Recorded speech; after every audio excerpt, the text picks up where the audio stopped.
గలతీ 6వ అధ్యాయం 7 నుంచి 10 వరకు. దేవుడు వెక్కిరింపబడడు అని రాసింది కదా. మోసపోవద్దు, ఏ విత్తనం ఇస్తే అదే పంట. సవాలు చేసిన రీతిగా కదా. ఏమనుకున్నావు, దేవుడు అంటే వెర్రోడు కాడు, వెక్కిరింపబడడు, దేవుడు వెక్కిరించబడడు అని.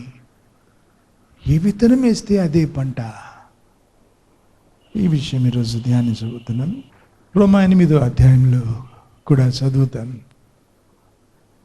ఆత్మ చేత శరీర క్రియలు చంపుకుంటే బ్రతుకుతాను, అట్లా కాకుండా శరీరానుసారంగా బ్రతికితే అది మరణం అని రాస్తుంది కదా.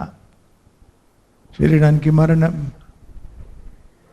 నరకంలో పడడం, అది రెండవ మరణం.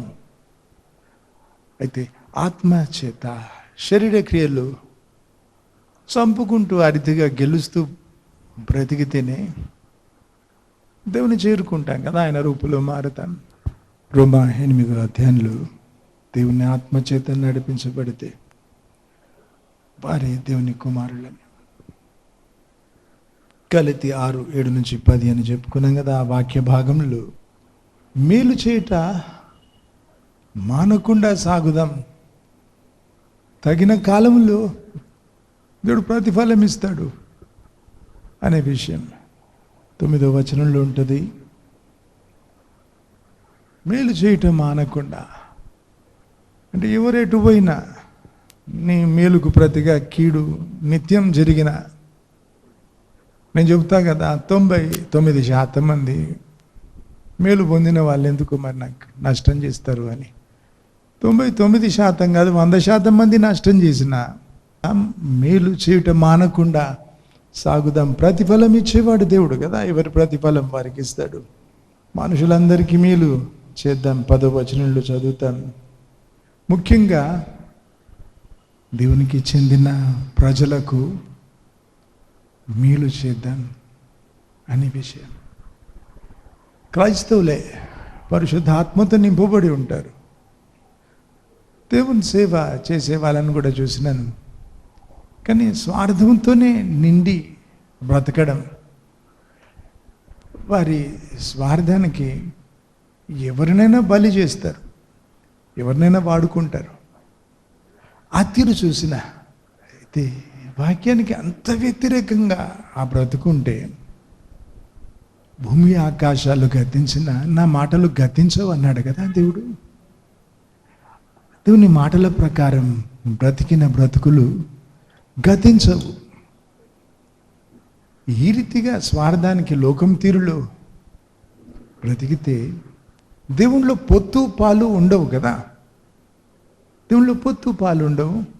నీతి తప్పి, న్యాయం తప్పి, స్వార్థంతోనే బ్రతుకుతుంటే, మనసాక్షిని చంపేసుకొని బ్రతుకుతుంటే ఇక్కడ చోటు లేదు కదా దేవునికి. నీతి న్యాయాలు దేవుని సింహాసనానికి ఆధారం. దేవుడు సింహాసనాసీనుడై కూర్చున్నాడు. ఆ సింహాసనానికి నీతి న్యాయం ఆధారమట. నువ్వు నీతి తప్పితే, న్యాయం మరిస్తే, లేదా బాధ్యతలు ఎత్తేస్తే, మనసాక్షి చంపుకొని బ్రతికితే దేవునికి చోటు ఎక్కడ? దేవునిలో పొద్దుపాలు ఎక్కడ? యోబు కాలంలో ధర్మశాస్త్రం లేదు. సిలువలో దేవుని ప్రేమకు రుజువు మనకున్నంత ఆయనకు లేదు. పరిశుద్ధాత్మతో నింపబడలేదు. ఆయన ఏమన్నాడు, స్నేహితులు నువ్వు పాపం చేసే ఉంటావు, అందుకే నీకు కష్టాలు వచ్చినాయి, అందుకే నీకు శిక్ష పడింది అంటుంటే అన్నాడు, ఇది నా బ్రతుకు, మీ కొరకు నేను బ్రతకడం లేదు, ఇది నా బ్రతుకు, ఇది నా ఇష్టం అని చెప్పినాడు కదా. ఆ భావం వచ్చేటట్టు ఏమన్నాడు, నేను చచ్చే వరకు నా నీతి విడిచిపెట్టను, నా యథార్థత విడిచిపెట్టను, నా మనసాక్షి నిందమోపకుండా బ్రతుకుతా అన్నాడు కదా. దేవుని మెప్పించినాడు. కొలతగా దేవుడు మన కొరకు ఉంచినాడు కదా. ఈ కొలతలేమి లేకుండా తోచినట్టు బ్రతికి, స్వార్థానికే బ్రతికి, దేవుడు దేవుడు అంటే నరకంలో కూడా ఉంటారట కదా. నీ నామములు ప్రవచించలేదా, దయ్యాలు ఎలగొట్టలేదా, అద్భుతాలు చేయలేదా అనేవారట నరకంలో కూడా ఉంటారు. మెలకువ తెచ్చుకుంటే మంచిది. ఏ వైపు నీ ప్రయాణం? ఇష్టం వచ్చినట్టు నువ్వు బ్రతికి దేవుణ్ణి చేరుకుంటానని ఎట్లాగనుకుంటున్నావు? అంటే దేవుడు వెరివాడు అనుకున్నావా? దేవుని బుట్టలు వేసుకున్నావా మాయమాటలు చెప్పి? లేదా దేవునికి చాటు ఉందా? దేవునికి చాటు ఉందా? మోసం చేసినావా దేవుణ్ణి? మోసపోవద్దు అని రాసింది. దేవుడు మోసపోడు, మనం మోసపోవద్దని రాయించినాడు. దేవుడు వెక్కిరించబడడు. ఏ విత్తనం వేస్తే అదే పంట. కాబట్టి ఈ లోకం మట్టుకు నీ ఆలోచన ఉండి స్వార్థంతో నేను నడిపించబడితే ఎక్కడ పోయేది? 1000 మంది క్రైస్తవులని చెప్పుకున్న వాళ్ళలో 10 మంది పరలోకం పోతున్నారట. గత 6-7 సంవత్సరాలలో చాలామందిని దేవుడు తన వారి ఆత్మ తీసుకెళ్ళి నరకం పరలోకం చూపించి మళ్ళీ పంపిస్తున్నాడు. వాళ్ళు వచ్చి చెప్తున్నారు ఏమని? 1000 మంది క్రైస్తవులని పేరు పెట్టుకున్న వాళ్ళల్లో 10 మంది పోతున్నారట పరలోకం. అంత విన్నాక, నువ్వు చాలాసార్లు వాక్యం విన్నాక, చాలా ఏండ్లు చర్చికి వచ్చినాక నువ్వు పోతావా పరలోకం? ఈ మాట మర్చిపోతే హైదరాబాద్లో అంటారు కదా అసలు పిసలు గయా అని. అంత దేనికి? నటన, వేషధారణ, మతం. చదువుతావేమో బైబిల్ రోజు. ఒక్కొక్కరిని చూసిన గంటలు గంటలు బైబిల్ చదివి నోరు తెరిస్తే మోరిలాగా చెడ్డ బూతులు మాట్లాడడం. ఏ దేవుని మొక్కుతున్నావో నువ్వు ఆలోచించాలి, మెలకువ తెచ్చుకోవాలి. నువ్వు నరకం పోద్దు. ఇంత తెలిసి నరకం పోతే 1,00,000 రెట్లు శిక్ష పెరుగుతుందట. ఇంత గుండె చింపుకొని, గొంతు చింపుకొని నేర్పుకుంటా ఉంటే నేను చూసిన చాలామందిని 10 ఏళ్ల క్రితం ఏ బలహీనతనో అదే బలహీనత ఇప్పటికే.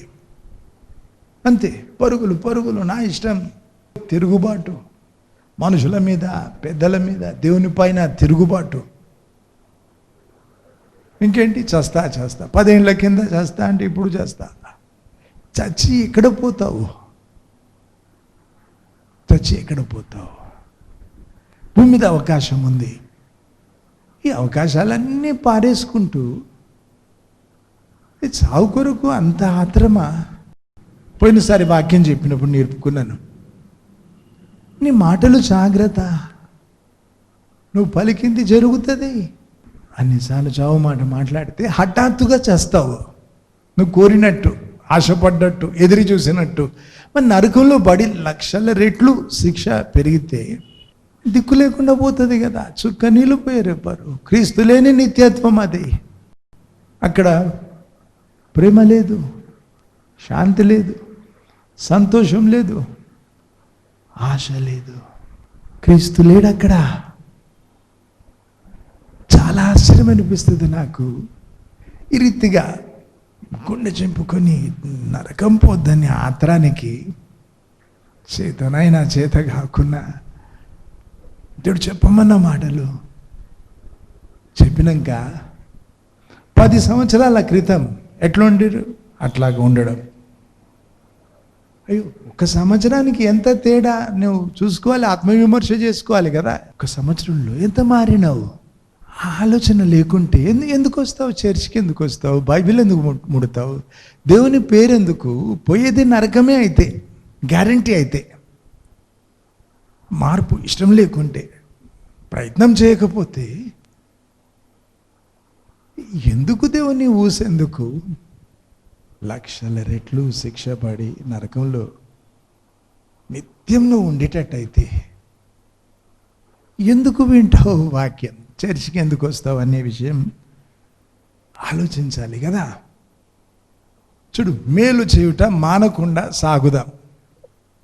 ఇంకొంతమందిని చూసిన 31 సంవత్సరాలలో 1,00,000 మందిని చూసిన మంచి మాటలు నోట ఉంటాయి, సరే పాపం లేదు వారి జీవితంలో.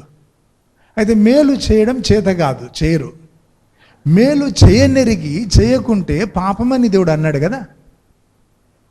మేలు చేయనెరిగి చేయరు. మరి ఇట్లాగా వారు మాట సహాయం చేస్తే వారికి మేలు అయ్యేది లేదు, చేయరు. వారు మేలు పొందడం వీళ్ళు చూడలేరు. కాబట్టి ఇంకేదో వీళ్ళు డబ్బు ఖర్చు పెట్టడం కాదు, వీరికి ప్రయాస లేదు, వీరికి ప్రయాస ఏం లేదు, కానీ లేదు మేలు చేయరు, బొత్తిగా చేయరు. లెక్కడగడా దేవుడు ఉద్దేశాలకు కూడా తీర్పు తీరుస్తాడు కదా దేవుడు. నీ హృదయ రహస్యాలు తెలుసుకొని ఏ ఉద్దేశంతో అట్లా మేలు చేయకుండా ఆగినావు అంటే వాళ్ళు బాగుపడితే చూడలేరు కాబట్టి మేలు చేయలేదు. అడగడా దేవుళ్ళు, ఎక్కడగడా మెలకువ తెచ్చుకుంటే మంచిది. హృదయ అంతరంగాలు, హృదయ రహస్యాలు తెలుసుకుని దేవుణ్ణి మెప్పించాలి. ఆయన తూకానికి మనం సరిపోవాలి కదా. మేలు చేద్దాం. ఆదికాండం 27:11-13 వరకు యాకోబు తల్లి రిబ్కా ఏమని చెప్తుంది? యాకోబు అంటున్నాడు, ఏశావు బదులు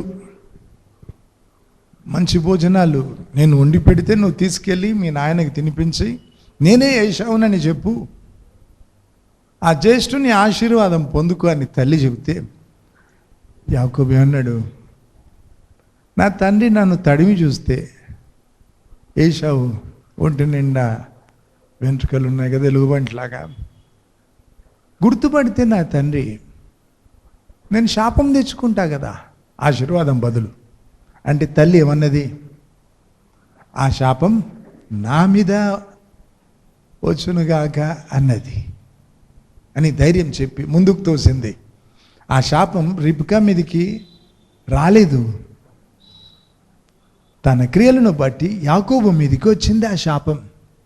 20 సంవత్సరాల దాసత్వం మిగిలింది తనకు. లాబాను చాలాసార్లు మోసం చేసినాడు. మనుషుల మాయమాటలతో దారి తప్పకు. ఎవరు అడ్డురారు నీకు? భూమి మీద అయినా ఆ తర్వాత నరకంలోనైనా నీకు అడ్డురారు. నీ జీవితానికి లెక్క చెప్పుకోవాలి. నీ క్రియల గురించి లెక్క అడుగుతాడు దేవుడు. నువ్వు ఏ విత్తనాలు వేస్తే ఆ విత్తనాల పంట వస్తుంది, తప్పకుండా పంట కొయ్యాలి. అమ్మ నాయనను నువ్వు చూసుకోకుండా ఉంటే నీ పిల్లలు నేను చూసుకోరు, గ్యారంటీ ఇస్తా. చూసిన చాలా ఈ కొలత కొలిసినారు, ఆ కొలత వల్ల వేసినాడు దేవుడు. కొత్తేమి ఒక్కొక్క రూపాయి దాచుకొని అమ్మ నాయనకు కూడా పెట్టకుండా దాచుకొని ఏం కట్టుకొని పోతారు? హఠాత్తుగా చచ్చిపోవడం చూసిన, అకౌంట్లో చాలా డబ్బు మిగిలి ఉండడం చూసిన, అమ్మకు నాయనకు కూడా పెట్టకుండా కక్కుర్తిపడి దాచుకొని హఠాత్తు మరణాలు చూసిన, ఏం సాధించినట్టు? ఎందుకు? లోభిలాగా బ్రతకడం పిసినారితనం కదా. నీ బాధ్యతలు ఎత్తేసి నీ మనసాక్షి చంపేసుకొని నువ్వు కూర్చుకుంటావా? విశ్వాసినని చెప్తూ సరిపోతుందా? ఎక్కడెక్కడా దేవుడు కష్టమవుతుంది కదా. చూడు, రిబ్కా ఏమన్నది? ఆ శాపం నా మీద వస్తుంది, వచ్చునుగాక. రాలేదు ఆమె మీద. యాకోబు చేసిన పనులకి ఆయననే దేవుడు లెక్క అడిగినాడు. ఆదికాండం 29:25 యాకోబు వేషం వేసుకొని పోయినాడు, కొరేబొచ్చు కప్పుకొని పోయినాడు. ముట్టి చూస్తే ఏశావు అనుకోవాలి వాళ్ళ నాయన.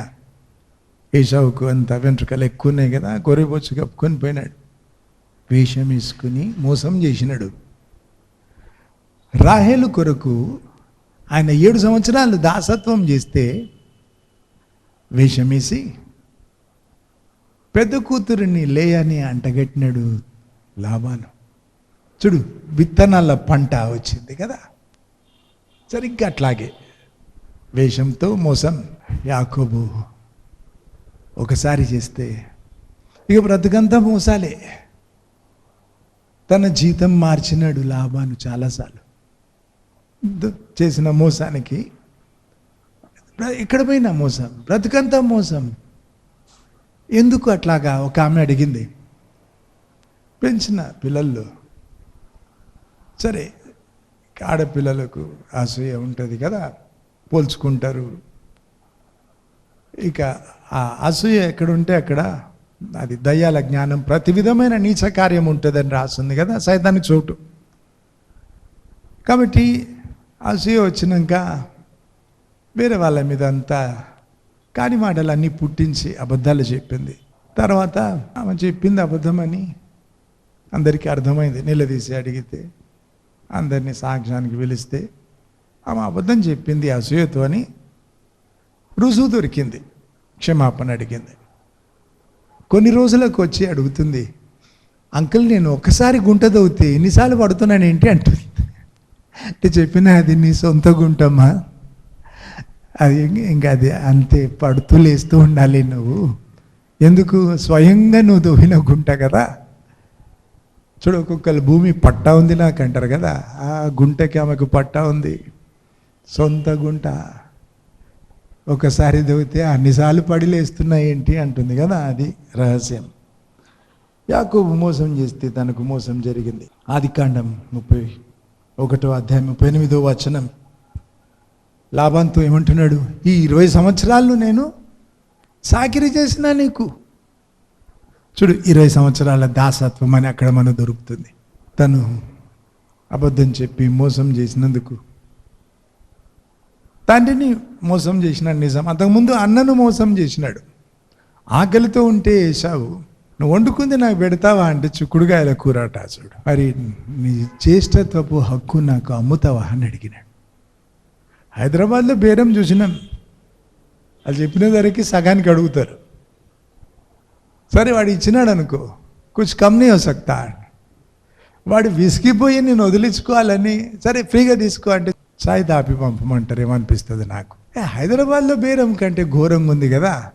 చిక్కుడుగాయల కూరకట జ్యేష్ఠత్వపు హక్కు కొనుక్కుంటాడట. అన్నను మోసం చేసినాడు, తండ్రిని మోసం చేసినాడు. చూడు, 20 సంవత్సరాలు దాసత్వం అని ఒప్పుకుంటున్నాడు కదా. 2 సార్లు గుంటలు తవ్వితే ఇన్నిసార్లు పడుతున్నానేంటి, ఇన్నేళ్ళు పడుతున్నానేంటి అని ఆలోచన చేసి ఉంటాడు కదా.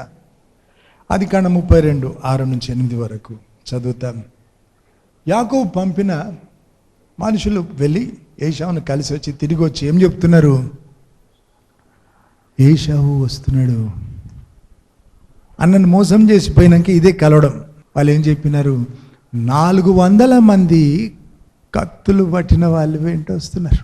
వెల్కమ్ చెప్పడానికి 400 మంది ఎందుకు, ఒక 20 మంది కమిటీ సరిపోయేది కదా. వెల్కమ్ పూలతో చెప్తారు కదా, కత్తులు ఎందుకు. అసలు యాకోబు పరిస్థితి బాగలేదు, తన జీవితానికి అదే అంతం.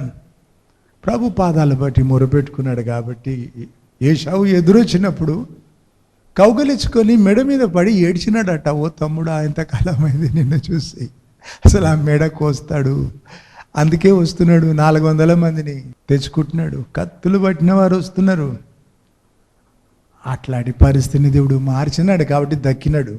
లేకుంటే తన విత్తనాల పంటకు చచ్చిపోయేవాడు, తన చెందిన వాళ్ళంతా చచ్చేవాళ్ళు. అంతవరకు వస్తుంది ఈ విత్తనాల పంట. మరి ఏం విత్తుతున్నావు ఆలోచించు, ఎట్లా బ్రతుకుతున్నావు, ఏంటి నీ గురి, ఏం సాధించాలని చెప్పినా కదా.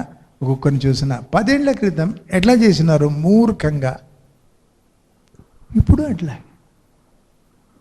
ఒక్కరి మాట వినకుండా మనుషుల మీద తిరగబడి, దేవుని మీద తిరగబడి, అసలు బైబిల్ ముట్టుకోకుండా, దేవునికి చోటే లేదు. ఇక చావు మాటలు. సరే, నువ్వు కోరుకున్నట్టు నువ్వు చేస్తే ఈ క్షణం అదేనా నువ్వు కోరుకున్నావు? 1,00,000 రెట్లు శిక్ష కోరుకున్నావా? క్రీస్తు లేని నిత్యత్వం కోరుకున్నావా? నువ్వు ఆలోచించాలి కదా. బాప్తిజం తీసుకున్నాను ఇంకా గేట్ పాస్ దొరికింది అనుకోకు. దేవుని మెప్పించాలి కదా. సరే, చచ్చి చెడి పరలోకం పోయినావేమో, ప్రతిఫలాలన్నీ పోగొట్టుకుంటే నిత్యం ఏడుస్తావు కదా. క్రీస్తు న్యాయపీఠం ఎదుట నిలుస్తాం విశ్వాసులం. పరలోకంలో మళ్ళీ న్యాయ తీర్పు ఎందుకు? ప్రతిఫలాలు ఇవ్వడానికి. ఒక్కొక్కరు వారి జీవితాన్ని బట్టి దేవుడు మెచ్చి కిరీటం ఇస్తాడు. వారి జీవితానికి సమ్మరి ప్రతిఫలం నిజం. మరి ఇంకేంటి? అది అధికార చిహ్నం. ఆయన సింహాసనం మీద కూర్చొని నిత్యం ఆయనతో ఏలుతాం కదా. అందరూ అట్లాగా ఏలరేమో. ఒక్కొక్కరేమో 1000 సూర్యులంత కాంతి దేవుని మహిమతో కప్పబడి ఉంటే, ఇంకొకరేమో సిగ్గుకరంగా రక్షించబడతారట. కొంచెం కొంచెం బట్టలతో పరలోకం వచ్చి అందరూ పరలోకంలో రాగానే దేవుణ్ణి కలుసుకోవాలని ఆరాటపడుతుంటే, ఈ సిగ్గుకరంగా రక్షించబడ్డ వాళ్ళేమో ఎక్కడో సింహాసనానికి దూరం ఉంటారట. ముఖం చెల్లక దేవుణ్ణి కలుసుకునే ప్రయత్నం చేయకుండా పరలోకంలో ఎక్కడో దాక్కుంటారట. సావు తప్పి కన్నులు ఒట్టబడి పడ్డరు పరలోకంలో. వాళ్ళకు కూడా నమ్మకం ఉండదు. నేను వచ్చినా నా పరలోకానికి అని అంటారట. సిగ్గుకరంగా రక్షించబడతారట. సిగ్గులేని బ్రతుకులు ఎందుకు? ఒక్కొక్కడు ఉంటాడు పుట్టుకతో గుడ్డోడు, కుంటోడు. మరి వీళ్ళు సిగ్గు లేకుండా పుట్టినారా? అంత దేవుడు తెలిసి అంతకాలం దేవుడు ఇస్తే భూమి మీద తోచినట్టు బ్రతికి మంచి విత్తనాలు వేయక ప్రతిఫలాలు అన్నీ పోగొట్టుకొని దేవుని కొరకు బ్రతికిన బ్రతుకు వస్తుంది. పై సంపద, దేవుని కొరకు చేసిన పనులు ఇక్కడ వస్తాయి. ఏ మంచి పని చేయకుండా నీవు ఉంటే నీకు పాపం లేదని మురుస్తున్నాయేమో కదా. మేలు చేయడం చేత కాదు, మేలు చేయనిరికి కూడా చేయవు, నీ మట్టుకు బ్రతుకుతావు. మరి ఏ ప్రతిఫలం పరలోకంలో? ఇట్లుంటుంది ఆ బ్రతుకు. సిగ్గుకరంగా రక్షించబడి నిత్యత్వంలో ఏడుస్తూ ఉంటే వారి ప్రతి బాష్ప బిందువు ఆయన తుడిచేస్తాడట. మరి ఆలోచించేది అవసరం కదా. నేను ఒకసారి చూసిన మా రెండో అన్నని హాస్పిటల్లో వేసి ఆయన కొరకు రక్తం వేయడానికి పోయినప్పుడు, చాలా ఏళ్ల క్రితం గాంధీ హాస్పిటల్లో, అక్కడ ఆపరేషన్ అంటే ఆపరేషన్ థియేటర్లో తీసుకెళ్ళాలి కదా. కాదు, డాక్టర్ అక్కడే కోస్తున్నాడు బెడ్ మీద. ఎందుకు? ఎమర్జెన్సీ. అక్కడ బ్రతికితే చాలు. అట్లాగా నీ మెలకువ తెచ్చుకొని నీకు ఆ నరకం తప్పాలని అట్లాగా నేర్పుకునే ప్రయత్నం చేస్తున్నాను. పొట్టి మాటలు వద్దు, మాటలతో మూటలు కట్టేది వద్దు.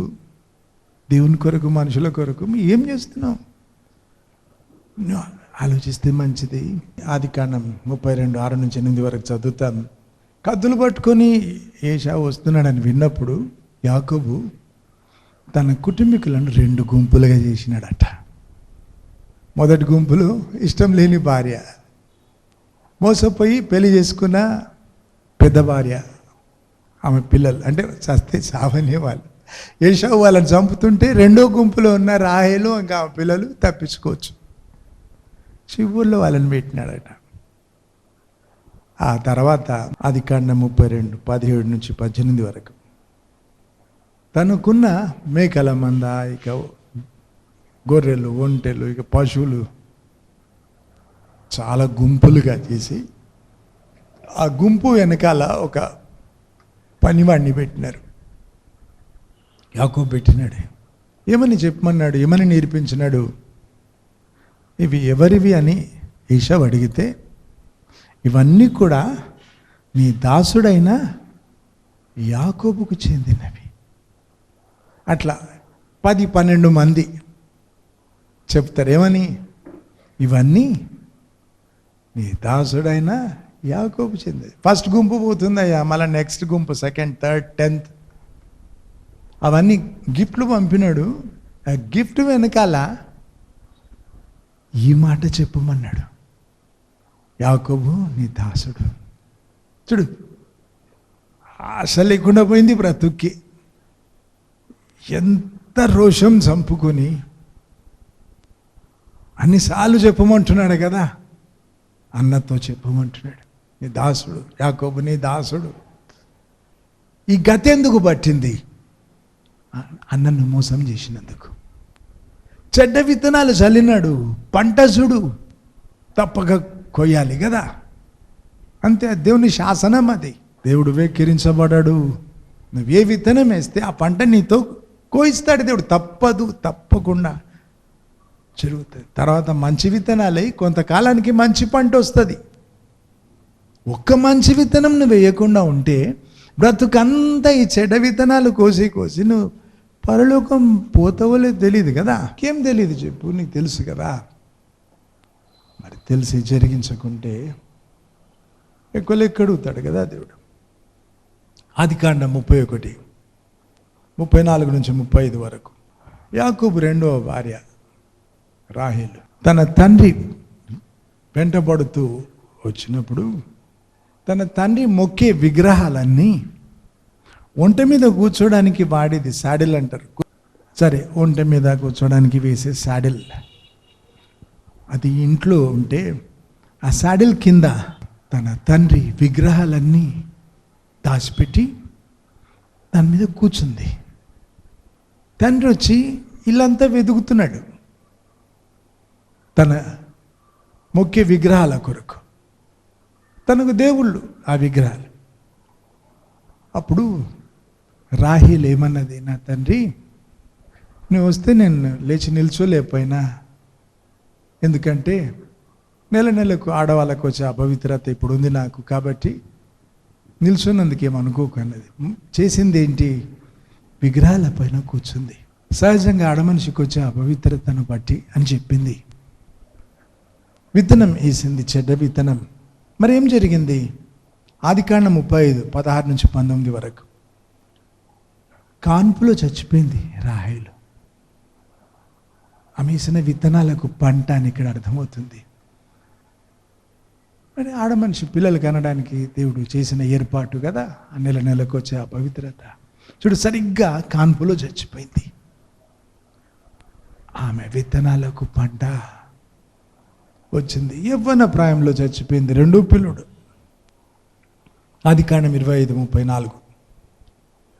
ఏసావు తన జ్యేష్ఠత్వపు హక్కును చులకనగా ఎంచినాడు, విసర్జించినాడు. సరే, యాకోబు బేరం చేసినాడు. చుక్కుడుగాయల కూర ఇస్తే మరి జ్యేష్ఠత్వపు హక్కు ఇస్తావా? ఇంట్లో గౌరవం. ఇంకేంటి, తండ్రి ఆస్తిలో ఒక పాలు ఎక్కువ వస్తుంది, అది జ్యేష్ఠత్వం. ఇదంతా ఈ లెక్కెంత నాకేమవసరం, ఇప్పుడు కడుపు నిండితే చాలని జ్యేష్ఠత్వపు హక్కు అమ్ముకున్నాడు కదా. అట్టనే జరిగింది కదా. తనకు దొరకలేదు జ్యేష్ఠత్వపు హక్కు, ఆ ఆశీర్వాదం. ఆదికాండం 27:38. ఏశావు ఎలుగెత్తి ఏడ్చినాడట, నా తండ్రి ఒకటే ఆశీర్వాదం ఉందా నీ దగ్గర? యాకోబుని నేను దీవించేసిన అని తండ్రి చెప్తే నా కొరకు ఒక్క ఆశీర్వాదం కూడా లేదా? ఎంత గట్టిగా అరిచి ఏడిచినాడు కదా, ఎన్ని గంటలో కదా. అయితే తన విత్తనానికి పంట ఎంత భయంకరంగా ఉంది. వద్దన్నాడు కదా, జ్యేష్ఠత్వపు హక్కు దొరకలేదు. చెడ్డ విత్తనాలకు పంట తప్పుగా కోయాలి. ఆదికాండం 35:22. యాకోబుకు జ్యేష్ఠపుత్రుడు రూబెను. ఇంట్లో ఘనత, తండ్రి ఆస్తిలో ఓ పాలు ఎక్కువ, ఇదంతా పోగొట్టుకున్నాడు. ఎందుకు? గోత్రాల చరిత్రను చదివినప్పుడు చూడు, తన పేరు ఎత్తినాక ఎటువంటి ఆశీర్వాదం పలకలేదు యాకోబు. చచ్చే ముందు కూడా తన తల్లితో, పిన్ని అంటారు కదా, చిన్నమ్మ అవుతుంది, ఆమెతో కలిసి పాపం చేసినాడు. చచ్చే ముందు కూడా యాకోబు ఆ మాట ఎత్తినాడు. కానీ వరుసగా ఆ గోత్రాల ఆ స్థాపకులకు, తన పిల్లలకు ఒక్కొక్కరి పేరెత్తి ఆశీర్వాదం పలికినాడు. రూబేను పేరు ఎత్తినప్పుడు చేసిన తప్పు ఎత్తినాడు యాకోబు. రూబేను స్థలం యోసేపు పొందినాడు. ఒక తప్పును బట్టి చరిత్ర మారిపోయింది. తనను బట్టి తన సంతానం చరిత్ర మారిపోయింది. ఈ ఆశీర్వాదం మిగిల్చలేదు కదా రూబేను. శాపగ్రస్తుడై శాపమే తెచ్చినాడు తన గోత్రానికి. ఎవరు లెక్క పెట్టకుండా అయిపోయింది కదా. ఆదికాండం 37 3వ వచనం. చాలా రంగుల మంచి వస్త్రం తయారు చేయించి యోసేపుకు తొడిగించినాడు తండ్రి. అది జ్యేష్ఠత్వపు హక్కుకు గుర్తు. కుటుంబంలో తన అన్నదమ్ముల్లో తన ప్రత్యేకత ఉంచినాడు తండ్రి. చాలా ఖరీదైన దుస్తులు అనుకో, ఎందుకు ప్రతిరోజు తొడుక్కోవడానికి అంత ఖరీదైన ఆ వస్త్రాలు ఎందుకు? తన ఇంట్లో తన ప్రత్యేకత చూపడానికి జ్యేష్ఠుని హక్కు తండ్రి యోసేపుకి ఇచ్చినాడు. ఆదికాండం 48 21 నుంచి 22 వరకు. చచ్చే ముందు యాకోబు పలికిన మాట, నీ అన్నదమ్ములందరిలో నీవే పెద్దవాడు, నువ్వే గొప్పవాడవు అంటున్నాడు. రూబేను పేరు రాలేదు ఎందుకు? పోగొట్టుకున్నాడు చెడ్డ విత్తనాలతో. మంచి బ్రతుకుతో యోసేపు పొందుకున్నాడు ఆ జ్యేష్ఠత్వపు హక్కు. ఇంకేమంటాడు తండ్రి, నేను కత్తితో ఇక బోవెండారు అంటారు కదా, ధనుసు అది చేతబట్టి నేను గెలిచిన యుద్ధం చేసి ఆ భూమి నీకు ఇస్తున్నా అన్నాడు. ఐగుప్తుకి ప్రధానిగా ఉన్నాడు యోసేపుకి, అది ఏం లెక్క కానీ సరే తన తండ్రి ఇంట జ్యేష్ఠత్వపు హక్కు తన దొరికింది. ఆ ఘనత, ఆ తాలూకు ఆశీర్వాదం కూడా, ఆస్తి కూడా అందింది ఒక పాలు ఎక్కువ. న్యాయాధిపతుల గ్రంథం 1వ అధ్యాయం 6 నుంచి 7 వరకు. ఇజ్రాయేలీయులు యుద్ధం చేసి ఆ కానాను దేశం గెలిచి వేళ వారు ఇంకెవరికి అట్లా చేయలేదు. అయితే అదోని బెజకు అనే ఒక రాజు, ఆ రాజును ఓడించి ఆయన చేతికున్న బొటన వేళ్ళు, కాళ్ళ ఆ బొటన వేళ్ళు నరికినారంట ఇజ్రాయేలీయులు. ఇంకెవరికి అట్లా చేయలేదు. చాలా యుద్ధాలు జరిగినాయి. అయితే ఆ రీతిగా వారు ఆయన చేతి బొటన వేళ్ళు, కాళ్ళకున్న ఆ బొటన వేళ్ళు నరికితే అప్పుడు అన్నాడట అదోని బెజక్ అనే ఆ రాజు, నేను యుద్ధాలు గెలిచినప్పుడు అట్లా నరికిన కాళ్ళకు చేతులకున్న బొటన వేలు నరికేసిన 70 మంది రాజులు నా బల్ల కింద రొట్టె ముక్కలు ఏరుకుంటా ఉండిరి అని చెప్పినాడు. అంటే కుక్క పిల్లల్లాగా వాడు తింటూ వాళ్ళకి అట్లా విసిరేస్తే అందరు అటుపోయి ఆ రొట్టె తీసుకోవాలి. గతంలో రాజులు వాడు చంపిన పీడ పోయేది కదా, వాళ్ళు రోజు చేస్తూ బ్రతకాలి. ఆకలికి ఆత్మగౌరవం మర్చిపోయినారు కదా. వాడు కూర్చొని రొట్టె ముక్కలేస్తే కుక్క పిల్లలాగా పరిగెత్తి పోట్లాడుకొని తిన్నారేమో కదా తీసుకొని. అప్పుడు అదోని బెజకి అన్నాడు, నేను చేసినట్టే దేవుడు నాకు చేసినాడు. ఇలా చెప్పుకున్నాం. సరే, తల్లిదండ్రులని మగవాడు చూసుకోకుండా భార్య అడ్డొచ్చిందేమో, అత్తమామలను చూసుకోలేదు. రేపు ఆమె అత్త అవుతుంది, ఆలస్యమేముంటుంది. అట్లాగే జరుగుతుంది. కొంచెం కొసరేస్తాడు దేవుడు. తెలిసి తెలిసి చేస్తే కొన్నిసార్లు అసలు కంటే కొసరు ఎక్కువ ఉంటుంది. ఇక ఎందుకన్నా పుట్టినా అనుకోవాలి. మరి జాగ్రత్త, ఈ విత్తనాలు వేస్తున్నావు దినదిన జీవితంలో, చిన్న చిన్న విషయాలలో, నీ బాధ్యతలు జరిగించే విషయంలో నీతి తప్పి నువ్వు న్యాయం మర్చిపోయి మనసాక్షి చంపేసుకొని అట్లాగా ఒక్కొక్క రూపాయి సుఖపడవు కదా. బ్రతుకంతా ఏడవాల్సి వస్తుంది. మరి బ్రతుకు మార్చుకుంటే మంచిది. దేవుడు సమయం ఇచ్చినప్పుడు. మతం పులుముకొని పరలోకం పోతావా నువ్వు? పౌడర్ పెట్టుకున్నట్టు మతమా? మార్పు కదా దేవుడు కోరినాడు. అంతరంగంలో సత్యం కోరినాడు కదా దేవుడు, యథార్థత కోరినాడు కదా. మనసులో పెట్టుకొని సాధించి విషం పెట్టుకొని ఎక్కడ పోతావు మరి?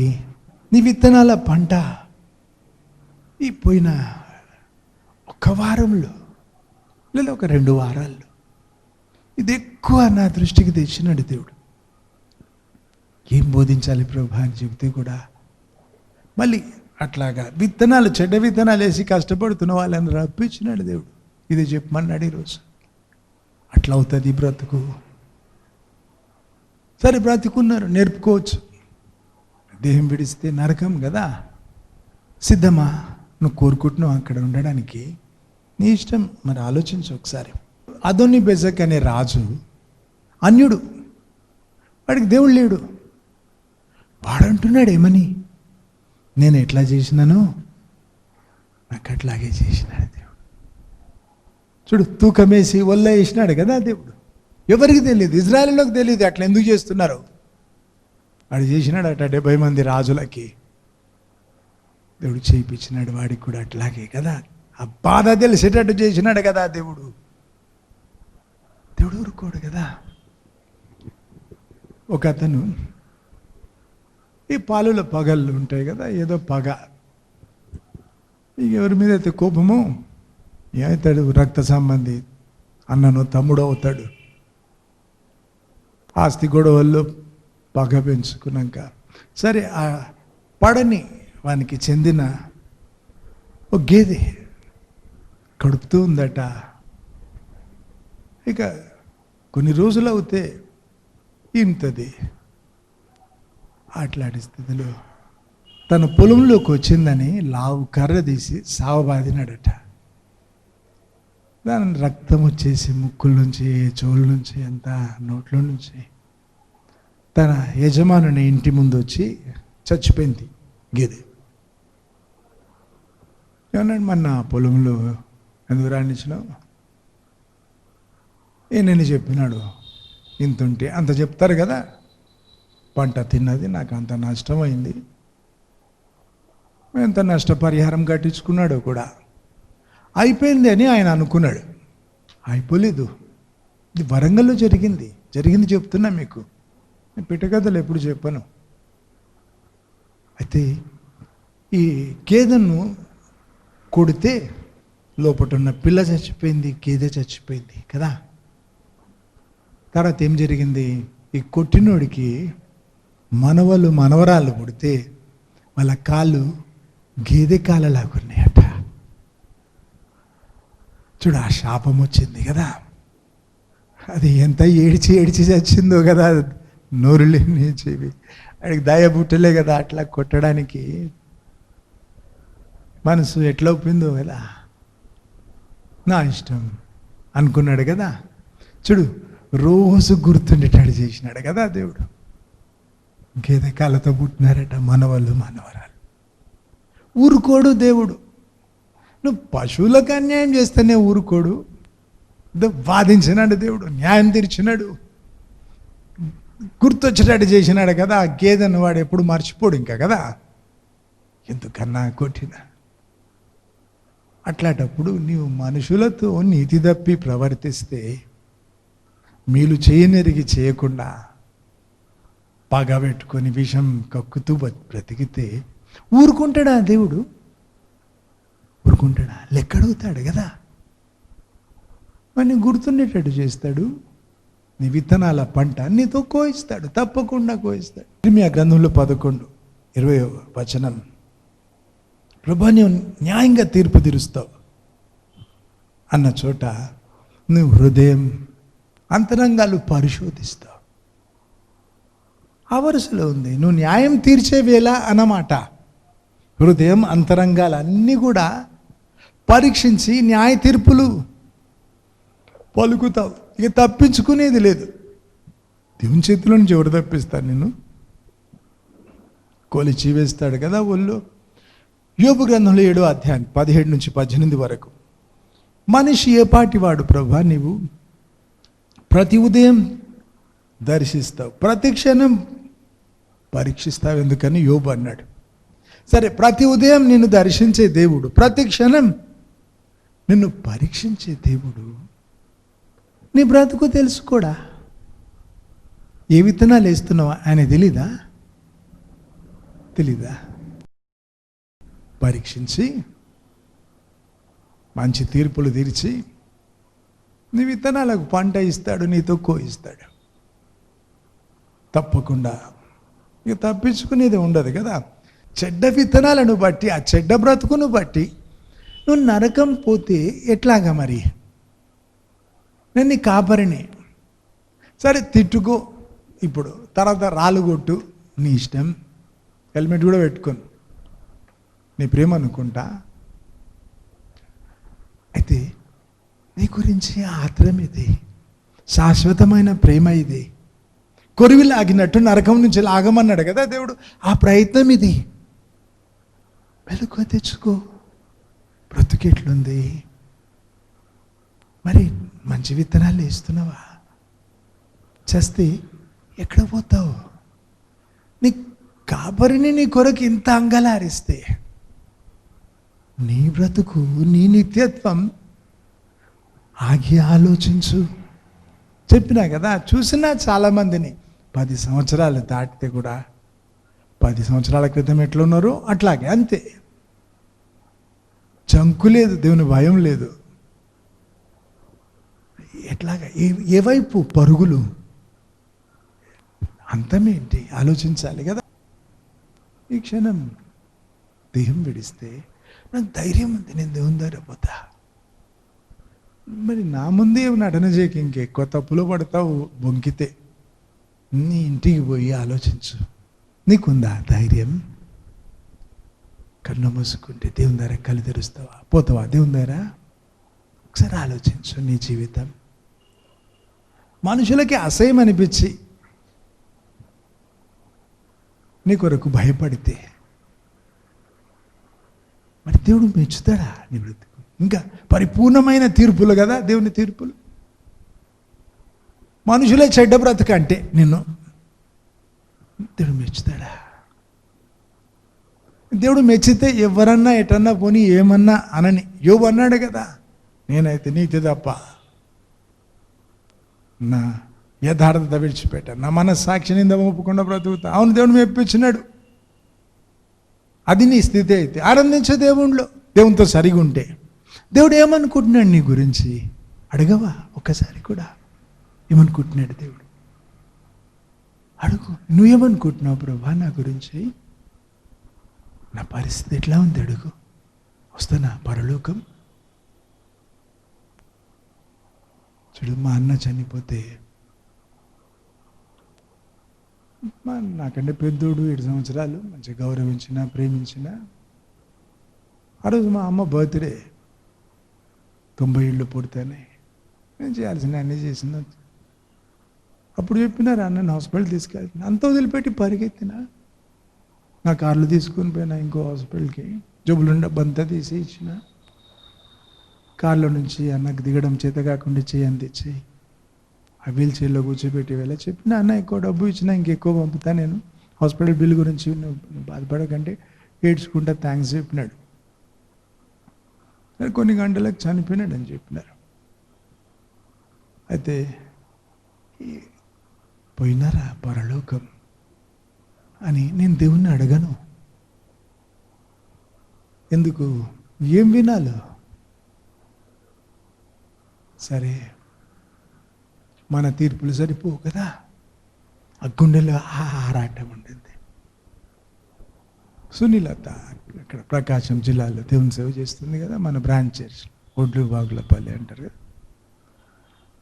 తను ఫోన్ చేసి చెప్తుంది, ఎవరు చెప్పలే ఆమెకు, ఎవరికి చెప్పొద్దని చెప్పినా హరికి అన్న చనిపోయినాడని కూడా. ఆమెకు ఫోన్ చేయలేదు. ఆమె ఫోన్ చేసి యేసుప్రభు వచ్చి పెద్దలను చేయబట్టుకొని తీసుకొని పోయినాడు పరలోకం అని చెప్పి. అప్పుడు నెమ్మదైంది నాకు. సరే, మా అన్ననే అయితే కూడా ఇంతకంటే ఇంకేమి, ఇది మన తృప్తి కదా, ఇది మన తృప్తి. కానీ మా అన్న బ్రతికున్నప్పుడు ఎప్పుడన్నా తిట్టేవాడు, చర్చ్ మెంబర్లను ఎక్కువ ప్రేమిస్తావు ఫ్యామిలీ మెంబర్స్ కంటే లంబడోళ్ళని ఎక్కువ ప్రేమిస్తావు అని. సరే, మరి మా అన్నకంటే మిమ్మల్ని ఎక్కువ ప్రేమించి అడుగుతున్నా నేను, ఏంటి నీ స్థితి, ఏంటి నీ గతి? పొద్దువా పరలోకం? అడుగు దేవుణ్ణి, ఏమనుకుంటున్నావు ప్రభా నా గురించి? ఏదో తోచింది చేసిన అయిపోయిందంటే చెల్లుతుందా? విత్తనాలకు పంట ఉంటుంది. నువ్వు మంచి విత్తనాలు వేయడం మొదలుపెట్టు. నువ్వు దేవుని మంచి క్షమాపణ అడిగి ఈ ఆలోచనతో బ్రతుకు. దేవుణ్ణి మెప్పించాలి, దేవుని చేరుకోవాలి కదా. ఈ క్షణమైన కళ్ళు మూసుకుంటే అందరూ కళ్ళు తెరవాలి. చూడు, ప్రతి ఉదయం దర్శిస్తాడట దేవుడు, ప్రతి క్షణం పరీక్షించుకుంటాడట. ఇర్మియా 32:19. ప్రభు, నీవు కళ్ళు తెరిచి చూస్తున్నావు మనుషుల మార్గాలన్నీ కూడా, వాళ్ళు నడిచే దారి, వారి అడుగులు, ఎవరి క్రియల చొప్పున వారికి ప్రతిఫలం ఇవ్వడానికి. కొనుకడు నిద్రపోడు కదా. నీ బ్రతుకు, నీ నడక, నీ దారి, నీ అడుగులు గమనిస్తూ ఉన్నాడు. లెక్క అడుగుతాడు కదా. కీర్తనలు 50:21. నువ్వు వరుసగా తప్పులు చేస్తుంటే నేను ఊరుకున్నాను అని దేవుడు ఏమంటున్నాడు? ఊరుకున్నందుకు నేను కూడా నీ వంటి వాడనని అనుకున్నావా అంటున్నాడు. నిలదీసి అడుగుతున్నాడు. రోజు వరుసగా లెక్క అడుగుతాడు కదా.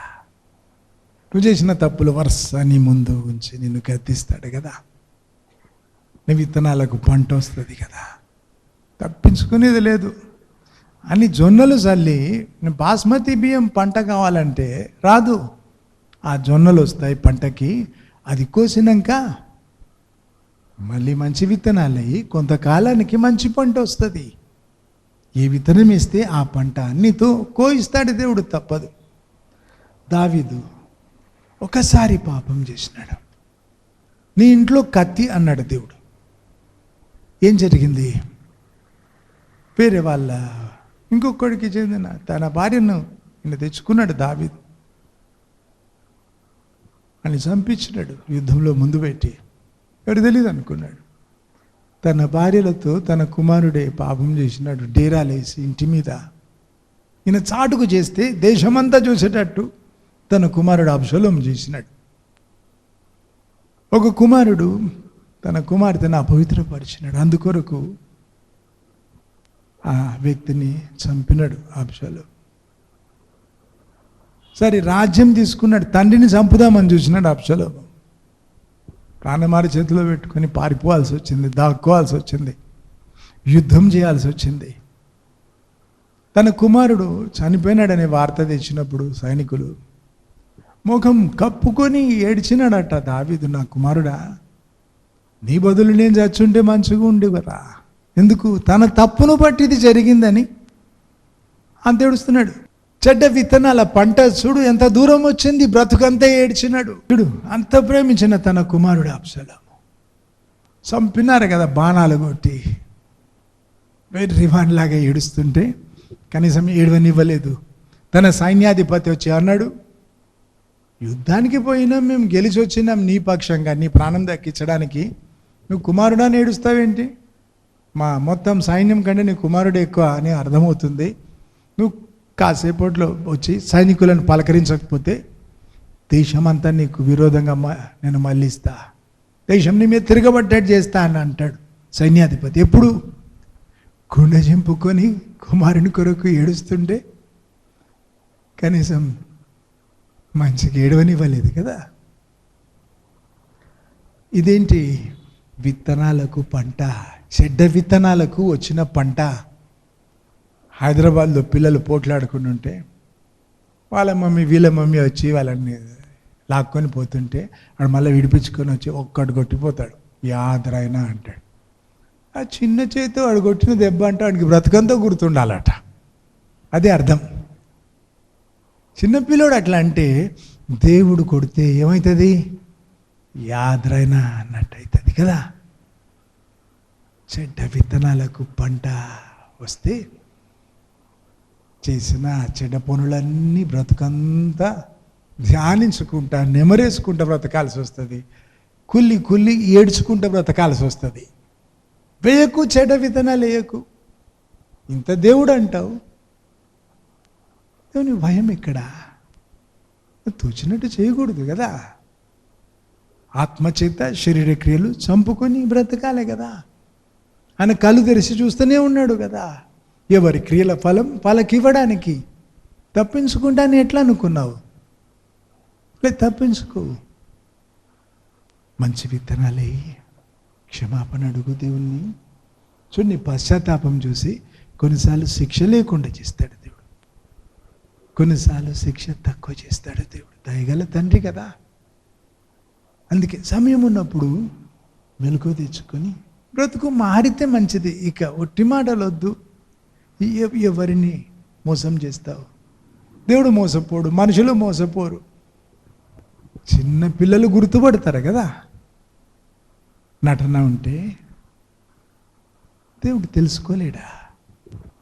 హెబ్రీ 10:26 నుంచి 31 వరకు. అంతా తెలిసి నీవు బుద్ధిపూర్వకంగా పాపం చేస్తే బలి ఇకను లేదని రాస్తుంది. నువ్వు తెలియక చేసిన తప్పులకి ఆయన బలి అయినాడు, శిక్షణ తీసుకున్నాడు. నిన్ను క్షమిస్తాడు, నీకు శిక్ష ఉండదు. తెలియక చేసిన తప్పులకి, నువ్వు మంచి దేవుని తెలుసుకున్నాక చేసిన తప్పులకి క్షమాపణ ఉంది. నువ్వు అడుగు, క్షమిస్తాడు దేవుడు వెంటనే. వెను తిరిగితే ఆయన కవిగిలి దొరుకుతుంది. అయితే ఆ తప్పులకి శిక్ష నీకు పెడతాడు భూమి మీద తప్పకుండా. ఎందుకు? న్యాయవంతుడు న్యాయం తీర్చి నిన్ను నరకంలో వేసేది ఆయనకి ఇష్టం లేదు. ఆయనకి ఇష్టం లేదు కాబట్టి ఆ భూమి మీదనే నీకు నరకం తెచ్చిపెడతాడు. పోర్టబుల్ నరకం. నీ చుట్టూ అందరు సంతోషపడేవేళ నీ గుండెలో కుంపటి ఉంటుంది. చెప్పుకోలేవు, పంచుకోలేవు. నీకొక్కడికి పంచి ఇస్తాడు దేవుడు. ఇజ్రాయెల్లో టెర్రరిస్టులు బాంబులన్నీ పెట్టుకొని, సూసైడ్ బాంబర్స్ అంటారు కదా, వాళ్ళకి అదొక పిచ్చి. ఇజ్రాయెల్ చుట్టూన్న దేశాలలో పుట్టివాడు బర్త్డే చేసుకుంటుంటే ఎట్లా డ్రెస్ కొనిస్తాడు? సూసైడ్ బాంబర్ లాగా వేసి ఫోటోలు తీస్తాడు. 1 సంవత్సరం పిల్లోడికి అన్ని బొమ్మ తుపాకులు పెట్టి ఏంటో చావాలని వాళ్ళకి ఇష్టం. నడి వయసుకు చావాలని, యవ్వన ప్రాయంలో చావాలని, దిక్కులేని చావులు చావాలని కోరుకుంటూ ఉంటారు వాళ్ళు. అయితే అట్లాంటి సూసైడ్ బాంబర్స్ని చూస్తే వేరే ఏ దేశంలో కూడా వాళ్ళని బుల్లెట్ కొట్టరు, తుపాకీతో కొట్టరు. ఒక్క ఇజ్రాయెల్ దేశంలోనే సరిగ్గా వాళ్ళ తలలో ఒక బుల్లెట్ ఇస్తారు. 1000 మందితో వాళ్ళు ఉన్న, 10,000 మందితో వాళ్ళు ఉన్న, గమనించుకొని దూరం నుంచి ఒక్క బుల్లెట్ తలలో వాడిని ఒక్కడిని చంపుతారు. మనుషులకు ఇంత టెక్నాలజీ ఉంటే దేవుడు నీకు సూటి పెడతాడు, సరిగ్గా నీకే తాకేటట్టు చేస్తాడు.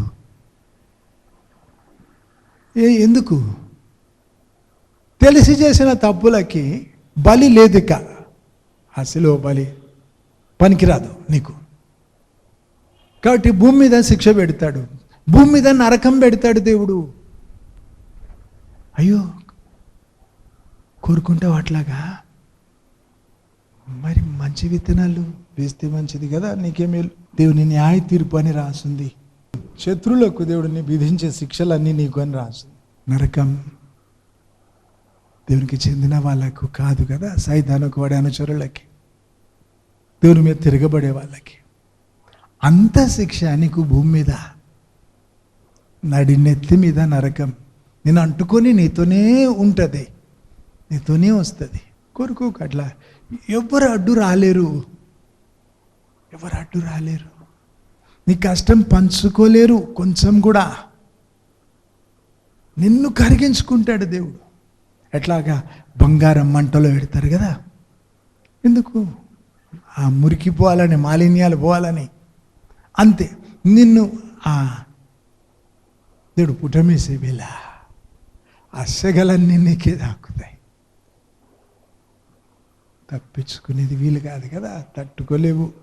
చూడు, శత్రువులకు చెందినంత శిక్ష నీకు పెడతాడు దేవుడు భూమి మీద. నేను నరకంలో వేసేది ఇష్టం లేక నరకం నీ దగ్గరికి తెస్తాడు దేవుడు. మోషే ధర్మశాస్త్రం మీరితే రాళ్ళతో కొట్టి చంపేవాళ్ళు. పశువుల రక్తంతో స్థిరపరచబడిన నిబంధన అది. తెలిసి తప్పు చేస్తే రాళ్ళతో కొట్టి చంపేవాళ్ళు. పవిత్రమైన దైవ మానవుని రక్తంతో స్థిరపరచబడిన నిబంధన మనకు దేవునికి మధ్యలో ఉంది. మీరైతే ఊరుకుంటాడా దేవుడు? ఎట్లా అనుకున్నావు? పశువుల రక్తంతో నిబంధన చేస్తేనే మీరైతే రాళ్ళతో కొట్టి చంపితే, పవిత్రమైన దైవ మానవుని రక్తంతో నిబంధన మనకు దేవునికి మధ్యలో. మీరైతే ఊరుకోడు దేవుడు, బొత్తిగా ఊరుకోడు, శిక్ష పెడతాడు కదా. పగ తీర్చుకొనుట నా పని అన్నాడు దేవుడు. ఆయన ప్రజలకు ఆయన తీర్పు తీరుస్తాడు అని రాసింది. దేవుడు దీవిస్తాడు, దేవుడు ప్రేమై ఉన్నాడు. విన్నావు కదా? మరి ఈరోజు ఇది కూడా విను.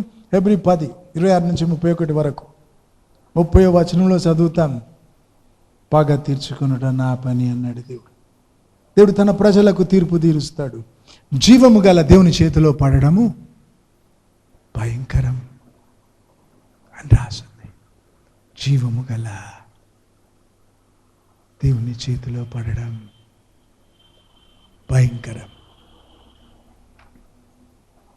యెహెజ్కేలు గ్రంథంలో 20వ అధ్యాయం 32 నుంచి 37 వరకు. అన్యజనులు చేసినట్టు నేను కూడా చేస్తాను అనుకున్నావా? వీల్లేదంటాడు దేవుడు. భక్తి జరగదు అట్లాగా అంటున్నాడు దేవుడు. ఎందుకు? నేను ఏలుతా నీ జీవితాన్ని, నా బలమంతా వాడి నా చెయ్యి సాపి నిన్ను పట్టుకొని తీసుకొస్తాను. నువ్వు ఎక్కడున్నా నువ్వు నాకు తెలుసు అంటాడు దేవుడు. ఆ దుడ్డు కార కింద నుంచి పోయినప్పుడు లెక్క పెట్టుకున్నాను నిన్నంటాడు. గొర్రెలు లెక్క పెట్టే పద్ధతి మాది. దుడ్డు కార పెడితే దాని కింద నుంచి ఒకటొకటి పోతుంటే లెక్క పెట్టుకుంటారేమో. దేవుడు అట్లా అంటున్నాడు. ఇంత భూమిలో ఇన్ని కోట్ల మందిలో నువ్వు తెలుసు నాకు అంటున్నాడు దేవుడు. నువ్వు తెలుసు, నీ జీవితం తెలుసు అంటున్నాడు. ఏమన్నమాట? మంచి ఎత్తులా ఉన్నాడు, బయటికి రా చూసుకుంటా అంటే నువ్వు వణుకుతావు కదా, బట్టలు తడుస్తాయి. దేవుడు అంటున్నాడు, చూసుకుంటా బిడ్డ నిన్ను, తెలుసు నాకు. నివాస స్థలాల పొలిమేర ఆయన నియమించిన ఎక్కడుంటో కూడా తెలుసు నాకు అంటున్నాడు కదా. అయితే జీవం గల దేవుని చేతిలో పడడం భయంకరం కదా. దేవుడు రోషంగా పలుకుతున్నాడు. అన్యజనులు చేసినట్టు నువ్వు చేస్తా అంటే చెల్లదు. నేను ఎలాలి నీ జీవితం, నా చేయి సాపి నేను పట్టుకుంటా, ఎక్కడున్నా తీసుకొస్తా, నీతో మళ్ళీ నిబంధన చేస్తా అంటున్నాడు. నిబంధన మీరితే ఊరుకోడు దేవుడు. చూడు, ముఖాముఖి నీతో పోట్లాడుతా అంటున్నాడు కదా. తీర్పులు తీరుస్తా, శిక్ష తర్వాత తీర్పు అన్నాక మళ్ళీ నిబంధన చేస్తా నీతో. లూకా సువార్త 12:47. యజమానుని చిత్తం మేరకు జరిగించకుంటే ఇంకెక్కువ దెబ్బలు. నడుస్తూ పడితే కాలు వెనుకుతుంది, ఇల్లు ఎక్కి పడితే కాలు ఇరుగుతుంది, కొండెక్కి పడితే చచ్చిపోతావు. నీకు ఎంత తెలుసు దేవుని మార్గాలు ఎంత జరిగిస్తున్నావు, దాన్ని బట్టి శిక్ష పెరుగుతుంది. నీకేం తెలీదు చెప్పు? అంత తెలిసి ఇష్టమొచ్చినట్టు బ్రతుకుతా అంటే ఊరుకోడు దేవుడు. యజమానుని చిత్తం ఎరిగి జరిగించకుంటే ఇంకెక్కువ దెబ్బలు అన్నాడు కదా. యెహెజ్కేలు గ్రంథంలో 18, 30, 31 వచనాలు. దేవుడు అంటున్నాడు, పశ్చాత్తాపడు అంటున్నాడు. పాపం ఎందుకు నిన్ను పడగొట్టాలి? పాపం అంటే ఏదో వ్యభిచారం చేయలేదేమో, ఎవరిని చంపలేదేమో, మురిసిపోతావా? అయితే పరిపూర్ణుడు తీర్పు తీరుస్తాడు, లెక్కడుగుతాడు, హెచ్చరిస్తున్నాడు. ఆజ్ఞ అతిక్రమం పాపం అన్నాడు కదా దేవుడు. 10 ఆజ్ఞలు ఇచ్చిన దేవుడే దిగి వచ్చి ఇంకొక ఆజ్ఞ ఇచ్చినాడు, నాలాగా మనుషులను ప్రేమించమన్నాడు దేవుడు. నేను ప్రేమిస్తున్నా, 31 సంవత్సరాల సేవలు అయితే నేను దాచుకుంది ఏం లేదు, దేవుడు ఇచ్చింది పంచుకున్నా. నేను చెప్తున్నా కదా, మా అన్న కూడా పోట్లాడేవాడు. నాకంటే నువ్వు ఫ్యామిలీ మెంబర్స్ కంటే చర్చ్ మెంబర్లను ఎక్కువ ప్రేమిస్తావు. ఇక అది ఎప్పుడు అదే పోట్లాడ. అయితే ఆజ్ఞ, అది కొత్త ఆజ్ఞ ఇచ్చినాడు దేవుడు. జరిగించకుంటే చెల్లుతుందని అనుకున్నావు నీవు, కాదు. ఆజ్ఞ అది. 10 ఆజ్ఞల్లో ఒక ఆజ్ఞ మీరితే ఎంత తప్పు, ఈ 11వ ఆజ్ఞ మీరితే కూడా అంతే తప్పు కదా.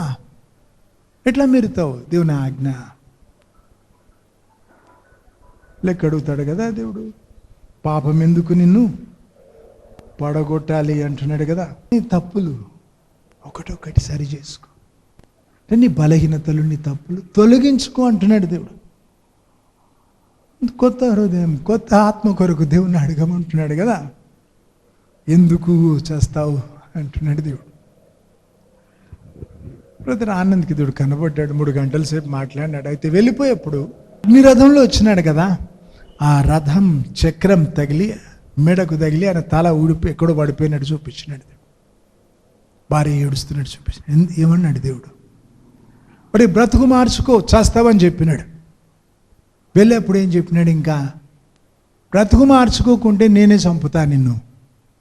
నువ్వు ఆలోచించు, మీ తాత కాదు ఆయన, చంపుతాడు, నరకంలో వేస్తాడు, యుగ యుగాలు ప్రాణమ ఆత్మ శరీరాలను కాలుస్తాడు. అదేంతో పెట్టుకోకు, తక్కువ అంచనా వేయకు. ఏ విత్తనం వేస్తే ఆ పంట కోస్తావు తప్పకుండా. దేవుడు గ్యారంటీ ఇచ్చినాడు. దేవుడు హెచ్చరిస్తున్నాడు, పాపం ఎందుకు నిన్ను పడగొట్టాలి. ఇక రిపేర్ వీలు కాదట చూడు. కొత్త హృదయం, కొత్త ఆత్మను పొందమంటున్నాడు. ఎందుకు చేస్తావు అంటున్నాడు కదా. చంపడంలో నేను ఆనందించాను అంటున్నాడు దేవుడు. నువ్వు పశ్చాత్తాపడి బ్రతికితే అది నాకు ఇష్టం అంటున్నాడు దేవుడు. చంపడం నాకు ఇష్టం లేదు, చంపడంలో నేను ఆనందించాను. నువ్వు పశ్చాత్తాపడి బ్రతికితే అది ఇష్టం నాకు అంటున్నాడు కదా దేవుడు. సమయం ఇచ్చినాడు మార్పు కొరకు. సరే, ఒక ఉదాహరణ చెప్పిన. 10 ఏళ్ల క్రితం చూసినా అప్పుడు ఎట్లా ఉందో ఆ వ్యక్తి మళ్ళీ అట్లాగే ఉంటే నువ్వు వదులుకున్నా మళ్ళీ నా ముఖం చూడొద్దని చెప్పేసిన. వేదన అయితే ఉంది, నరకం పోతుందేమో కదా. ఈ భ్రష్ట మనస్సు దేవునికి చోటు ఇవ్వకపోతే భ్రష్ట మనసుకు దేవుడే అప్పచెప్తాడట. బైబిల్ చదవకుండా దేవునికి ఎట్లా భయపడతావు? దేవునికి భయపడడం నేర్చుకుంటావు. ఇంకా బైబిల్ చదివినప్పుడు ఆయన పరిచయం దొరికి ఎంత గొప్ప దేవుడో తెలిసి ఇంకొంచెం ఎక్కువ భయపడతావు. బైబిలే ముట్టకుండా ఎంతసేపు ఆ ఫోన్లో మాటలు, స్నేహాలు, ఈ బలహీనతలు నిన్ను నరకం వరకు ఈడ్చుకొని పోతాయి. కుక్కబెల్ట్ ఇవన్నీ. ఫోన్ ఎక్కడ ఆనించుకొని చాలాసేపు మాట్లాడతాడో తలలో అక్కడే ట్యూమర్స్ వస్తున్నాయి. ఇదివరకు ఏమన్నారు? క్యాన్సర్ రాదు సెల్ ఫోన్తో అన్నారు. క్యాన్సర్ వస్తుంది, ప్రూవ్ అయింది. వాళ్ళు ఎప్పుడు ఎక్కడ ఆనించుకుంటే అక్కడ ట్యూమర్లు వస్తున్నాయి, జబ్బులో పెట్టుకుంటే అక్కడ దేహం చెడిపోతుంది. ప్రతి ఫోన్లో అది రాస్తారు, అర్థం కాకుండా చిన్నగా దేహానికి దూరం ఉంచాలని. ఎవరు పాటించడం లేదు. 24 గంటలు ఆ ఫోన్ పట్టుకొని ఇక వీడియోలట, చాటింగ్లట, వాట్సాప్ అట, ఇక ఆడపిల్లలు మగపిల్లలు స్నేహాలు. అది నీ కుక్క బెల్ట్లా తయారవుతుంది. ఆ కుక్క బెల్ట్కు గొలుసు కట్టి లాక్కొని పోతారు కదా. సైతానికి పట్టు దొరికింది నీ మీద, నీ బలహీనతలను బట్టి. నీకున్న బలహీనతలు కుక్క బెల్ట్ అనుకుంటే, కుక్కకు మెడ చుట్టూ బెల్ట్ ఉంటుంది తోలుతో, దానికి చైన్ పెడతారు. నీ బలహీనతలు నీకు కుక్క బెల్ట్ అయితే సైతాను గొలుసు కట్టి నిన్ను నరకం వరకు ఈడ్చుకొని వెళ్ళిపోతాడు. చోటివ్వకు. ఆ ఫోన్ లేకుంటే బ్రతకలేవా? ఏం సాధించినావు? గత 10 ఏళ్ళు 20 ఏళ్ళు ఫోన్. ప్రైమ్ మినిస్టర్ నువ్వు, మేము ఫోన్ చేయకపోతే ఎట్లా? దేశం కుప్పగూలిపోతుందా? 3వ ప్రపంచ యుద్ధం జరుగుతుందా? నువ్వు 1 నెల అది నీళ్ళలో వేసి చూడరాదా? ఏ పనైనా ఆగుతుందా? ఎందుకు ఆ ఫోన్, దిక్కుమాలిన ఫోన్తో నీ రక్షణ కుదువ పెడతావా? సైతాన్ దగ్గర నగలు కుదువ పెట్టుకుంటారు, మళ్ళీ విడిపించుకుంటారు. నీ ఆత్మ, నీ రక్షణ నువ్వు సైతాన్ దగ్గర కుదువ పెడుతున్నావు ఈ దిక్కుమాలిన పనులతో, తుచ్చమైన వాటి కొరకు. దేవునితో సంబంధం తెగొట్టుకుంటున్నావు. స్నేహాలు ఫోన్లో. నీకు ఏమొరిగింది? గంటలు ఎందుకు మాట్లాడాలి? ఇక నువ్వు దేవుని మొక్కేది ఎప్పుడో, కానీ కనీసం ఆ ఫోన్ వాడడం మాని చూడు, నీకు సమయం మిగులుతుంది. ఇక నువ్వు అప్పుడు బైబిల్ చదువుతలేదో నాకు తెలీదు, దేవుడు కావాలో వద్దో నాకు తెలీదు, నువ్వు ఏ మైకంలో ఉన్నావు? కనీసం ఆ మత్తు దిగుతుంది. ఆఫ్ చేసి పెట్టు కొన్ని రోజులు. ఇదివరకు ఆవు దూడలకు పెట్టేటోళ్ళు ఇట్లా చిక్కం, పాలు తాగకుండా. ఏడు చూసినా చిక్కం కదా.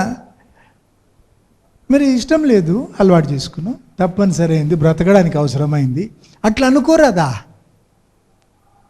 గవర్నమెంటే చెప్పినారనుకో, మోడీ చెప్పినాడు అనుకో, మన్ కీ బాత్, ఫోన్ మనా హై, బ్రతికే ఉపాయం చేసుకోరాదా? కొన్ని రోజులు మానడం నీకు చేత కాకుంటే సరే, రోజుకు కొన్ని గంటలతో మొదలు పెట్టరాదా? ఎంతమంది తాగుబోతులు మానేసినారు వ్యసనం. నువ్వు మానలేవా? వ్యసనం గెలవలేవా? ఆలోచించు. ఏది ముఖ్యం, ఏది ముందు? సమయంది. ఒక ఉదాహరణ నీకు ఇచ్చిన. నాకు అనిపిస్తుంది, ఫోన్ మోగితే ఎవరి ఫోన్ మోగినా వీళ్ళే ఉలికి పడతారు. సమాధిలో పెట్టినాక కూడా అలా పక్కకు ఫోన్ పెట్టి రింగ్ చేస్తే ఉలికి పడతారేమో నాకు డౌట్. ఎప్పుడు ట్రై చేయలేదు. బ్రతుకంతా ఇక అదే కదా, ఆ చెడ్డ బ్రతుకు. ఫోన్కి అంకితమై బ్రతికినారు కదా. చెప్పిన కదా, కుక్క బెల్ట్ తీసేసుకో. కుక్క బెల్ట్లన్నీ ఈరోజు నీ బలహీనతలు, దేవుడు అంటున్నాడు, నీ వ్యసనాలు, బలహీనతలు, నీ తప్పులు తీసేసుకో. కొత్త హృదయం పొందు, కొత్త ఆత్మను పొందు. పాపం ఎందుకు నిన్ను పడగొట్టాలి? చంపడం నాకు ఇష్టం లేదు, పశ్చాత్తాపడి బ్రతకాలని ఇష్టం నాకు అంటున్నాడు కదా. లోకం దేవుని దిక్కు తిరుగుతుంటే నువ్వు తిరగవా? ఈ వైరస్ను బట్టి, కోవిడ్-19ను బట్టి చూడు, ఎయిర్లైన్స్ ఆగిపోయినాయి, ఆటోలు పార్క్ చేసినట్టు, ఏరోప్లేన్స్ పార్క్ చేసి, హోటల్ ఇండస్ట్రీ మూతపడ్డా, ట్రావెల్ ఇండస్ట్రీ మూతపడ్డా, బిజినెస్లన్నీ మూతపడుతున్నాయి. అయితే దెబ్బకు దేవుడు అంటున్నారు, లోకం దేవుని దిక్కు తిరుగుతుంది. అయ్యో, నువ్వు తిరగవా దేవుని దిక్కు? ఇంత చూసి మరి ఇంకా ఉపద్రవాలు ఇంకా రాబోతున్నాయని దేవుడు చెబుతున్నాడు. ప్రవచనరీతి మాట్లాడి, ఇంతేనా? ఇంకా ఎందుకు బ్రతుకుతున్నావు? ఏం సాధించాలని నీ పరుగులు? మొదటి స్థలం దేవునికైతే ఆ తీరు ఎక్కడ? బ్రతుకులో చిలక పలుకులు సరిపోతాయా? మొదటి స్థలం దేవునికైతే అడగవా దేవుణ్ణి? మెచ్చినవా నన్ను? తోచినట్టు బ్రతికి మొదటి స్థలం అంటావా దేవునికి? క్రైస్తవురాలని చెప్పుకుంటావా? ఎందుకు? దేవుడు నమ్ముకున్న బాగుండేది, ఆ నరకమే పోయేదానివి.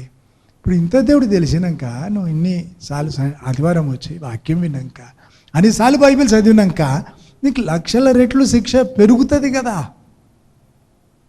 మరి నువ్వు నమ్మకుంటే బాగుండు, పుట్టకుంటే బాగుండు అనిపిస్తుంది కదా. ఇట్లా శిక్ష పెంచుకునే బదులు సరే, ఇప్పుడు ఏం చేయాలంటే మారాలి. ఒట్టి మాటలు వద్దు, మంచి విత్తనాలు వేయాలి. నువ్వు పాత విత్తనాల పంట అయితే నువ్వు కోయాలి, తప్పదు. మంచి విత్తనాలు వేయడం మొదలు పెడితే కొంతకాలానికి మంచి పంట వస్తుంది కదా. నీకు నరకం దొప్పుతుంది. దేవుడు మన సాయం చేయను గాక.